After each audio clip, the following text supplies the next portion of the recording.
ইসরায়েলকে এমন পাশ কাটানোয় সমালোচনা শুরু হয়েছে দেশটিতে। একে তেল আবিব সরকারের কূটনৈতিক ব্যর্থতা হিসেবেও আখ্যা দিয়েছে বিরোধীরা। ইচ্ছাকৃতভাবেই গাজার বোর্ড অব পিসের সদস্যদের নিয়ে আগাম জানানো হয়নি তেল আবিবকে। ইসরায়েলের সব অপকর্মের সহযোগী হয়ে থাকলেও বোর্ড অব পিস গঠন নিয়ে তাদের কিছুই জানায়নি যুক্তরাষ্ট্র।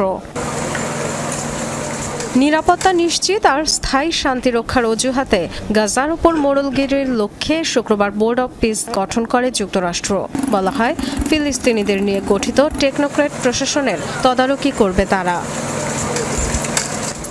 বোর্ডের নেতৃত্ব দেবেন মার্কিন প্রেসিডেন্ট ডোনাল্ড ট্রাম্প। নির্বাহী সদস্য হিসেবে মার্কিন পররাষ্ট্রমন্ত্রী মার্কো রুবিও, ডোনাল্ড ট্রাম্পের জামাতা জ্যারেড কুশনারের পাশাপাশি রয়েছেন বিতর্কিত চরিত্র সাবেক ব্রিটিশ প্রধানমন্ত্রী টনি ব্লেয়ার। যুক্ত হচ্ছেন মিশরের president Abdel Fattah al CC এবং কানাডার প্রধানমন্ত্রী মার্ক কার্নিও।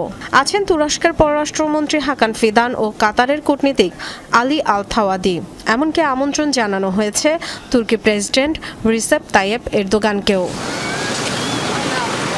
ইসরায়েলের সব অপকর্মের সহযোগী হয়ে থাকলেও বোর্ড অব পিস গঠন নিয়ে তাদের কিছুই জানায়নি যুক্তরাষ্ট্র।